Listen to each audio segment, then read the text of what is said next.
The word recall is used in a variety of ways for us today, at least. A new car might be defective, or something on a vehicle might be defective, and it'll be recalled. An elected official might betray the trust of the public, and they may be recalled or voted out of office. Well, in John chapter 21, Peter was recalled. He was recalled by the Lord to his original calling. Literally, he was recalled. He was called again. He had been sidetracked, and Jesus got him back on the correct track, the right track where he should have been. And sometimes we too need a total recall, challenged to take up again the task that Jesus has given us, or that he gave us when we first became his disciples. And there are some things we can learn from Peter's experience in John chapter 21 that may help us to get back on the right track. Maybe we're in the same situation that Peter was in. So Peter did receive that recall, but we might wonder, why did he need it? Why did Peter, of all people, need to be recalled? Why was his recall necessary? Well, in John 21, we see some things that give us some clues, some pointers, indicators of why this was. We find Peter, and not just Peter, but the other disciples too, but Peter was singled out. They're fishing again.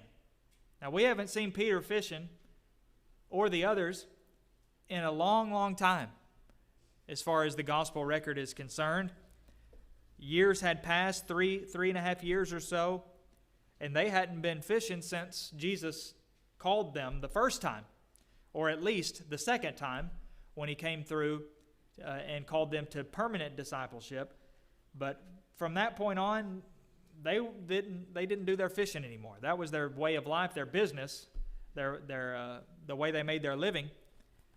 And now all of a sudden, at the end of John's gospel, Peter and the other fishermen at least, Peter looked at them and said, "I'm going fishing."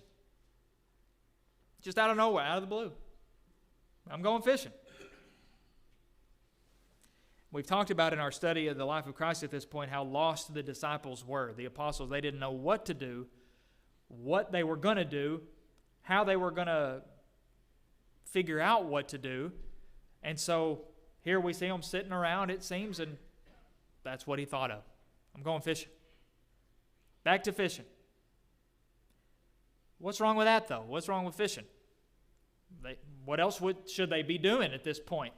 Was there anything wrong with fishing? Well, there's nothing wrong with fishing per se, except for the fact in this case that they had temporarily at least abandoned the quest that they had been on or received from Jesus.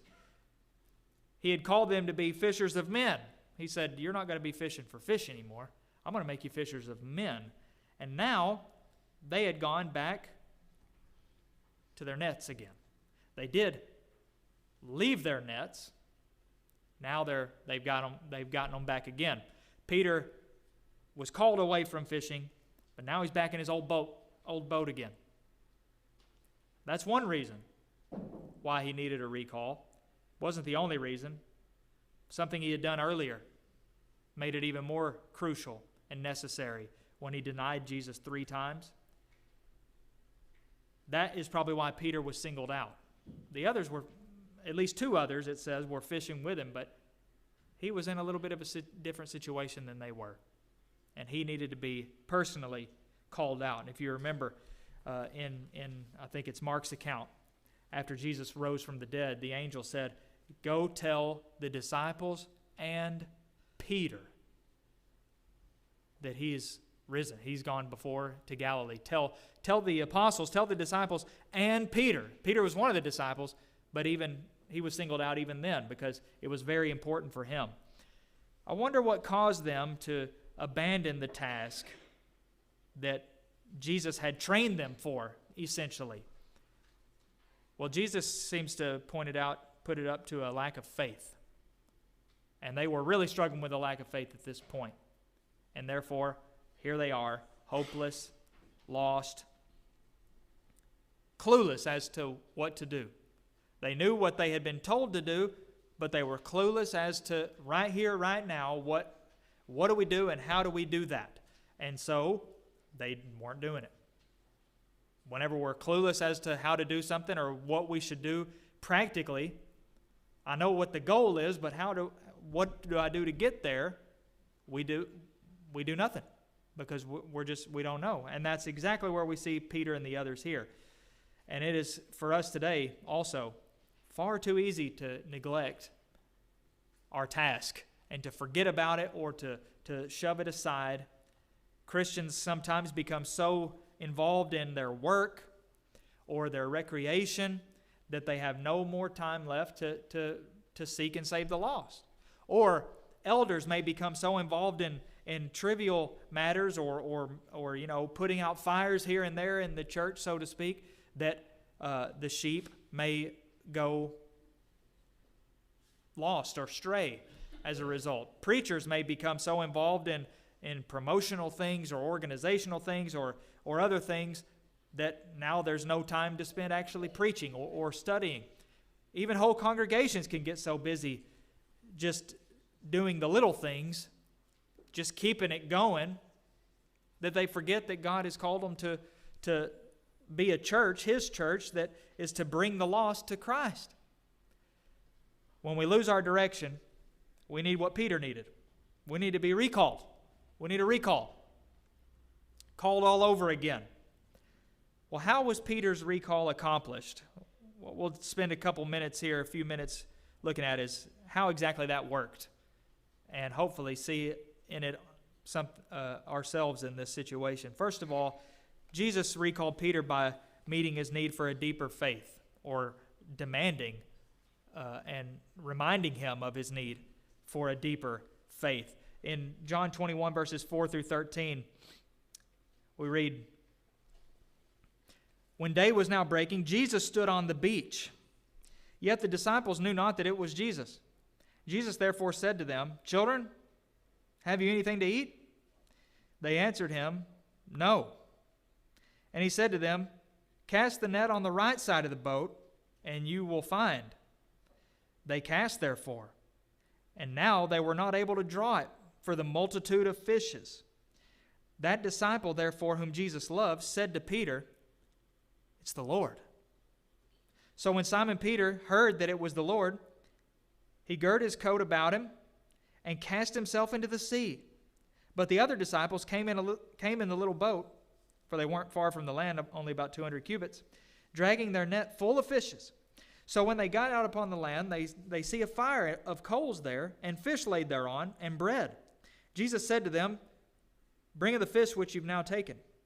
Simon Peter therefore went up and drew the net to land, full of great fishes, 153, and for all there were so many, the net was not rent. Jesus said unto them, 'Come and break your fast.' And none of the disciples dared inquire of him, 'Who are you?' knowing that it was the Lord. Jesus comes and takes the bread and gives it to them, and the fish likewise." Peter had a little bit of a wake-up call here. They're out in the boat fishing. They've been fishing all night. Sun's rising. Now, I don't know how many times they cast that net over the hours of the night, but I got a feeling it was several. And I got a feeling it was this way, that way, and every other way. They would have had plenty of time to throw that net off any side of the boat from any angle that they could think of. And yet, here this mysterious man shows up on the beach and asks them if they caught anything, and they say no. And then he says, "Oh, well, have you tried casting your net on the other side of the boat?" To professional fishermen, mind you. It's almost like you call tech support, and they give, it's always the same thing every single time that you ever have any sort of technical support. They'll ask you if you've restarted whatever you're having troubles with. And sometimes you just want to reach through the phone and grab a hold of them because of how silly that is, because you've probably done that, or you should from now on anyway. But it'll always be the same thing, and then you're like, oh, what? So have you tried throwing the net on the other side? Now, the other side is still the lake, lake's here, and the lake's, it doesn't matter which side I'm on, it's still the same lake, and the fish, they can go under the boat, they can go anywhere they want in this water. But I don't know if they were exhausted mentally and physically, but they just did it. And the net about to break. Doesn't break, but it almost did because of how many fish they caught, and they knew it was Jesus. That's all it took. At least that's all it took for John to know it was Jesus, because John figured it out, and he told Peter, and then Peter jumps in the water, and he's not going to wait. He swims straight to the shore. This would have been a big moment for them in their faith, especially at this point when they were so downtrodden, they were so confused and so helpless and hopeless. They were reminded of the simple things like faith. Now, faith isn't always simple, but the concept of having faith is simple. Just have faith. They probably didn't have faith in that advice, throw your net on the other side, but they were taught a lesson immediately when they pulled it up. So Peter was already partially recalled whenever that net was pulled up and it was full of fish.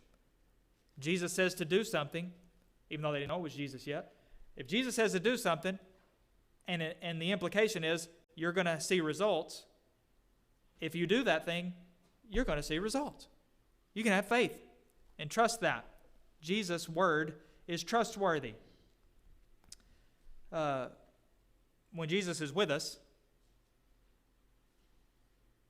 we can do things that we weren't able to do without Jesus, that we would not be able to do without Jesus. Well, Jesus has commanded to preach the gospel. He hasn't necessarily commanded us to be able to go and persuade every single person we find, because we're not going to be able to do that. Even he couldn't do that. But he has commanded us to preach the gospel. But when he's by our side, we might end up with a net full of fish. Whereas without him, there's no hope. But with him, there is hope. Peter needed to know that as much, if not more, than anybody, because he had denied the Lord. And in that way, he was less with the Lord than he had been in the last 3.5 years. He had never been more without Jesus in the last 3.5 years than this at this time. So he needed that lesson, and he needed that boost in his faith, and he got that boost in his faith. And he raced to Jesus despite being out on the boat all night. Jesus also recalled Peter by challenging him to greater love. That's what we read in our scripture reading a second ago, verses 15 through 19. After they had eaten, Jesus asked Peter a question. He said, "Do you love me?" First of all. Do you love me? Why did he ask Peter that? Why didn't he ask that to all of them? Guys, do you love me? No, he said, Peter. They're sitting there. Peter, Simon, he says, son of Jonah or son of John, do you love me? Maybe it's because Peter was a leader, or was supposed to be. He was, but he wasn't being a very good leader right now, at least in the strength that a leader should have and resolve. Maybe it was because of that denial, and certainly there was definitely had a lot to do with that. But maybe it was Jesus helping him overcome his guilt, giving him a chance to sort of take it back, if you will. But he asked him, not only do you love me, but he asks him, do you love me more than these? And that has opened up a door of questions, or really one question, with a bag full of answers. What are these? What does that question mean? Do you love me more than these? We can't see Jesus as he asked this question. It may be obvious if we could see it. He may have gestured or something, but when we're reading the words on a page, it's unclear. Maybe he means, do you love me more than these others love me? That could be, maybe. Maybe he means, do you love me more than you love these others, these other men, these other people? Maybe he meant, do you love me more than you love these other things? Like fishing, or the fish, or any of these things. Maybe that's what he meant.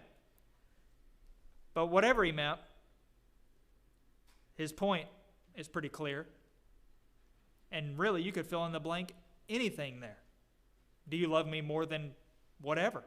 And it still applies exactly the same way. If he does love me, if you do love me more than these, what are you doing here? May have been a follow-up. What are you doing here? Get busy with the work I've told you to do. I've trained you for this. Well, Peter answered and said, Lord, you know that I love you. Simon, do you love me more than these? Lord, you know that I love you. Now, there's something important about this section that will not be noticed in the English versions. And some scholars have tried to pass it off as insignificant, but I'm yet to be convinced of that. Peter uses a different word than Jesus used every single time, with the exception of the last time. When Jesus asked the question the first two times, he used that word agape that you've heard so much about, agape love. Do you love me? He used that word. It's the love of devotion and concern and well-being for somebody. You want their best interest. It's not the love of feeling, so to speak, the lovey-dovey, the warm, gooey feelings that you might have. But it's a love of action. You want what's best for them. You're devoted. You're loyal. That's the word he used. But Peter uses that other word, one of the other words for love, the other word that's mostly used in the Scriptures between these two words, philo or phileo, the verb, that affection, tender affection for somebody. It's generally considered to be a weaker word as far as that goes. Now, I don't know, as somebody far removed from native Greek speakers, and especially far removed from Koine Greek speakers, it may be the case that those words were used interchangeably in the first century. That's possible. However, if somebody asked me a direct question and used a word for love, a particular word, when there are other interchangeable words, it seems to me that I'm most likely going to use the word they used because they just said that word. So let's just take love and like, for instance. Do you love me? You know I like you. That wouldn't even be an answer to the question. That sounds like no to me. No, I don't. But if somebody said, do you love me? I would say, you know I love you. Well, why would Peter, for whatever reason, he used a different word. And it may be that he was not able to bring himself to boast, if you will, that he did love Jesus as much as he knew he should love Jesus. You know I love you. Now, old Peter, we already see Peter's a little different already. And we can understand why. He's at rock bottom spiritually and emotionally probably. We see a change. It's a good change, but he wasn't within himself willing to admit or claim that he was at that level of the original question. And yet Jesus says, feed my lambs. If you love me, feed my lambs. He's out there fishing for fish. Jesus wants him to feed his lambs. You've got some shepherding to do, so to speak. Well, then he asks again, Simon, we don't know how much time passed. He may have asked instantly, may have been a couple minutes later. He said, Simon, son of John, do you love me?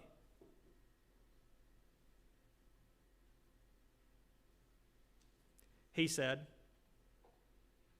yes, Lord, you know that I love you. And once again, Jesus used agape. Peter used that other word. Then he asked him a third time, or he says, tend my sheep. So feed my lambs, tend my sheep. Then he asks a third time. But this time, the question was already a little bit different the second time. This time, it's different in another way. He says, Simon, son of John, do you love me? But this time, Jesus used that other word. He used the word Peter had been using, which almost makes it sound like, do you really? You're saying you do, but do you really, do you even love me that much? Do you even love me with that kind of love? And if the words themselves weren't enough to suggest that, John says that when Jesus asked that third time, Peter it hurt his feelings a little bit. He grieved a little bit within himself. It says Peter was grieved because he said to him the third time, do you love me? Which in the English it just sounds like he was grieved because he asked him again. But when we understand that Jesus used a different word in that question, it sounds like the use of that word is what made Peter grieve about this, which certainly sounds like the meaning of the question was changed. He was grieved about that, and again he says, Lord, you know everything. You know all things. And one of those things is that I love you. And he again uses that lesser word. He never admits or boasts of having that agape love. But Jesus says, feed my sheep. Feed my lambs, tend my sheep, feed my sheep. Sounds like Jesus is challenging Peter. First of all, he challenges him to help others. Get busy helping others. Feed my lambs. Help other people. If you love me, you need to be helping others, and especially by teaching them the gospel. I've trained you. I've taught you. Now it's time for you to go out and cast your net in the sea of men, of people. Fishing for people. Forget about yourself, in a way at least. Go and help others. Do what you've seen me do for 3.5 years. Secondly, he challenged Peter to get back to the work of following him, as he says at the end there. Follow me. Follow me. That's what he said in John chapter 1, very beginning. Sees them out there, he says, follow me. They follow him. Now at the end of the book in chapter 21, it's come right back around to that. Follow me. He already called him to follow him. He already started following him, but now he hasn't been following him. So he has to call him all over again. Follow me. Follow me. And that would apply to all of them. Follow me. And then he says, follow me all the way, completely. Follow me. Notice how he says, when you were young, you did this and did that. You went wherever you wanted to go. You walked wherever you wanted. But when you're old, you're going to stretch out your hands. Another's going to gird you and carry you where you would not go. When you were young, you went where you wanted to go. But the day is going to come when you are going to be taken somewhere you don't want to go. And the implication is it's all a part of following him. This is going to happen. But follow me anyway, all the way, even if it's unto death. And as far as we know, it did lead to death for Peter. He was following Jesus unto death. Well, what can we learn from that? We should apply that to ourselves. Jesus asks me, do you love me more than these? Jesus wants to be first. He has to be first. He doesn't want first because he has selfish motives or reasoning, or he just wants people to put him first. He wants people to put him first because it's best for them. It's best for the people that do put him first, and it's best for everybody else when his people put him first. He doesn't want to just be on a list of important things, but the most important thing. Do you love me more than? And here's where that blank comes in. Fill in the blank. Think of anything that you can possibly think of in your life. Bowling. You love me more than bowling? I like bowling every now and then. But if I put bowling anywhere near Jesus, I got a big problem. Golf. My work. Do I love Jesus? Do you love me more than your work? Do you love me more than your friends? Do you love me more than your parents? Do you love me more than your children? Do you love me more than your spouse? Do you love me more than yourself? Do you love me more than anything that's keeping you from the task that I've commanded you to do? And hopefully the answer will be not just said yes, but proven that that's the case. And yet sometimes our answer is more like, yes, Lord, I do love you, but there's some caveats, there's a few asterisks there. I love you, but I'm not going to stop doing this. Surely you don't expect me to stop doing this. Or surely you don't expect me to start doing this. Nothing will ever stop me from loving you, but I'm not going to stop this or start this. Well, again, that is pretty much a long version of no. No, I do not. This is what you expect of me, but I'm going to do this instead. That means no, I don't love you more than these.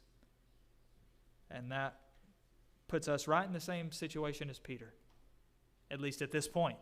I need to be challenged the same way he was, to a greater love, greater commitment, which leads us to the final thing. Jesus recalled Peter by urging him to make a personal commitment. Personal commitment. Verses 20 through 25 in John 21 says, Peter, turning around, saw the disciple whom Jesus loved following, who also leaned back on his breast at the supper and said, Lord, who is he that betrays you? That's all a reference to the writer himself. That's John. He's reminding us the one that I was talking about when that happened, which we've pointed out is John. So Peter turns around and he sees John. And he says to Jesus, Lord, what will this man do? Now remember, he just told Peter, when you were young, you went around where you wanted to go, but when you're old, the day's coming when you're going to, it's not going to be like that. This is how it's going to be. You're going to do this, and you're going to be led. Somebody's going to carry you where you wouldn't go. So Peter sees John, or he says, follow me, and Peter sees John. He says, what is he going to do? That's what I'm going to do. What's he going to do? What about him? Jesus said, if it's my will that he tarries until I come, what is that to you? Follow me. You follow me. This saying, therefore, went forth among the brethren, that the disciple should not die.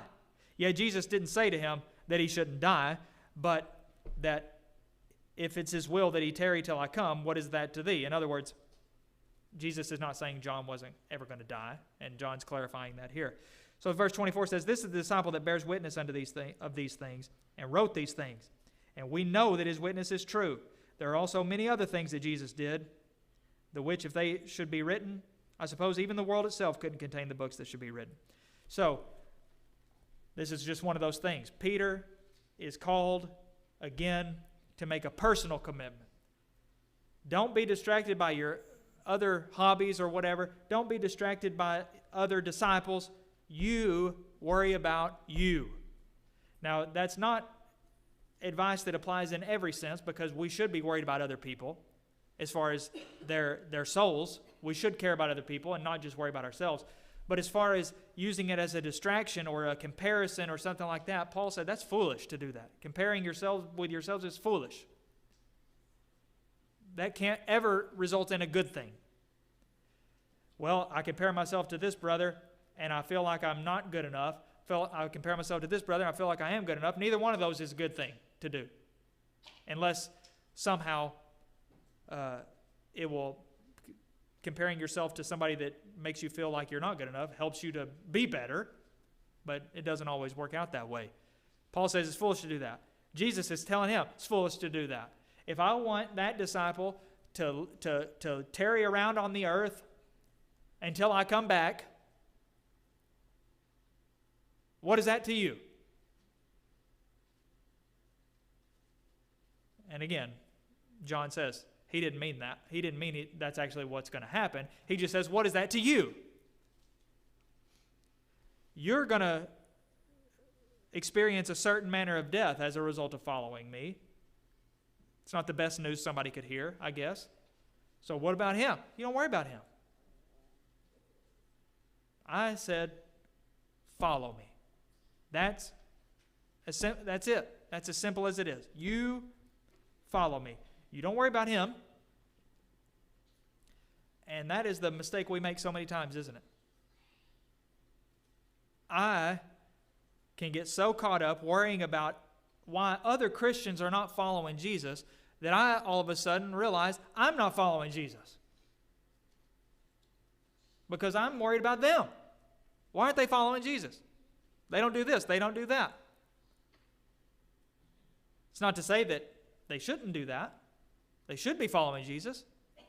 But if I get so wrapped up in worrying about what they're not doing or what they're doing, then I'm not doing what I'm supposed to be doing. In reality, I can do both. I can worry about my brethren and their souls as I'm worrying about other people and their souls. But Jesus tells Peter what he does, how he dies, or when he dies, or if he follows me to the point of that death, is nothing to you. Here's what's something to you. Follow me. Don't follow him, and don't worry about where he's going. You follow me, and if you do that, you'll be okay. Everything will work out. You don't worry. Take care of your own responsibility. Don't worry about others. You worry about yourself, at least first, like Jesus taught elsewhere. It's not wrong to worry about your brother. But if you're worrying about your brother at the expense of and ignoring yourself, your own sin, well, then you got a problem. Do what you know you ought to do. Follow me, he says. Don't let the hypocrite keep you away from church. That's another side of this. Some people do that. Just a bunch of hypocrites. Don't let the hypocrite keep you away from the Lord's church. Don't let anyone keep you away from doing what the Lord wants you to do. And don't wait for somebody else to start doing what the Lord wants them to do before you start doing what he wants you to do. Follow me, he says. Now, right now. But we have to ask ourselves, do I qualify for a total recall? Peter did. What about me? Do I qualify? Can I look at my life right now and say, Jesus would have no need to call me again? I'm not sure if we would be able to say that. Not with any truth anyway. It may be that we qualify. We need one. We need to be called again, recalled. Jesus, who called you to become a Christian in the first place, is recalling us. He's always recalling us. We have short attention spans. And it's gotten a lot shorter. A lot shorter.